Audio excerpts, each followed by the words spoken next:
سلام، خوش اومدی به لحظه‌ای که فقط برای توه. یه جای امن، جایی بین تو و دلت. جایی که میتونی بدون قضاوت با ترسات روبرو بشی.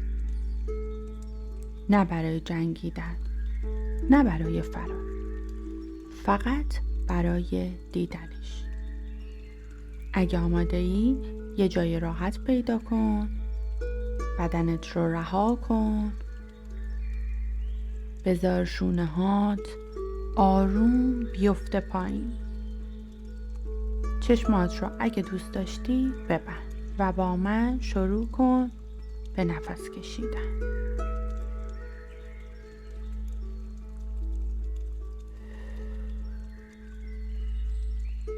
حالا یه نفس عمیق بکش.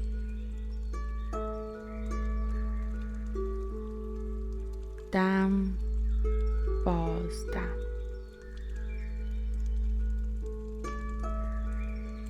الان فقط با بدنت باش. به جریان هوا توی بینیت توجه کن. به ضربان قلبت و به احساسی که توی قفسه سینت داری.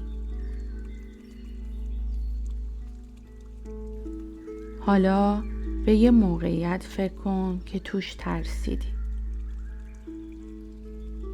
لازم نیست شدید ترینش باشه. یه موقعیت ساده کافیه. لحظه‌ای که قلب تند تر زد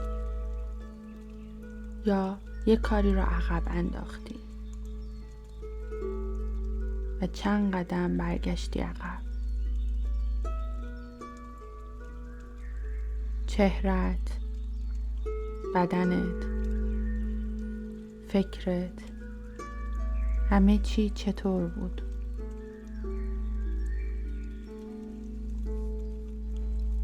کجای بدنت سفت شد؟ کجا سنگین شد؟ فقط و فقط نگاه کن، بدون تحلیل. فقط حسش کن.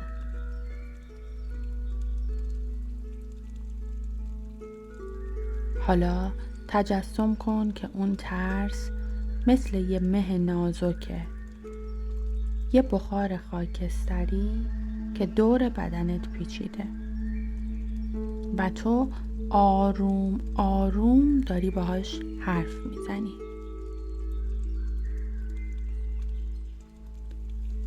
بهش بگو میدونم که هستی. میدونم که میخوای از من محافظت کنی. ولی من میخوام تو بدونی که من بزرگ شدم و میتونم انتخاب کنم. میتونم تو رو بشنوم، ولی اجازه نمیدم زندگیم رو کنترل کنی. حالا یه نفس عمیق بکش و تصور کن که با هر بازدم یه بخشی از اون مه ازت دور میشه. دم بازدم، یه لایه از ترس. دم بازدم، یه لایه دیگه. ترسات رو انکار نکن، بهشون گوش بده، ولی بعدش اون راهی که برات بهتره رو انتخاب کن.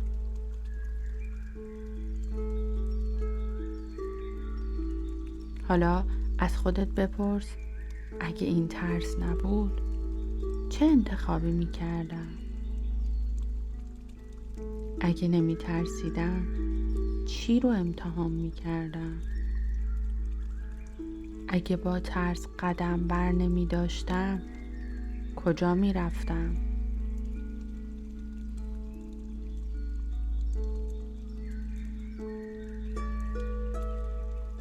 جوابی که میاد از دلت میاد.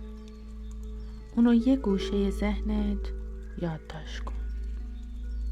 شاید هم بعداً روی یه کاغذ. اونجاست که قطب نمای تو شروع به کار کردن میکنه.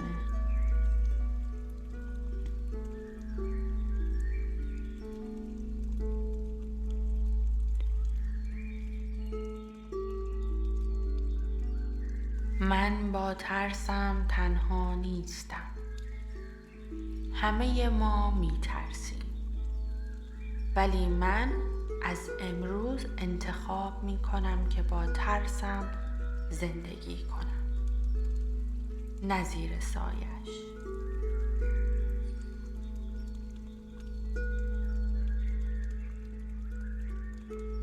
دوباره یه نفس عمیق بکش و آروم بازدم کن و با بازدم صدا رو از بدنت خارج کن.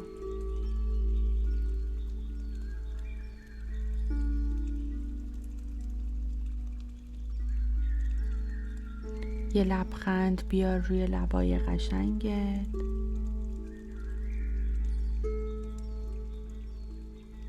خودت رو نوازش کن، بازوهات رو و یا پاهات رو، و وقتی که آماده بودی به آرومی چشمات رو باز کن. برگرد به لحظه حال با یک قلب آرومتر و ذهن روشن‌تر.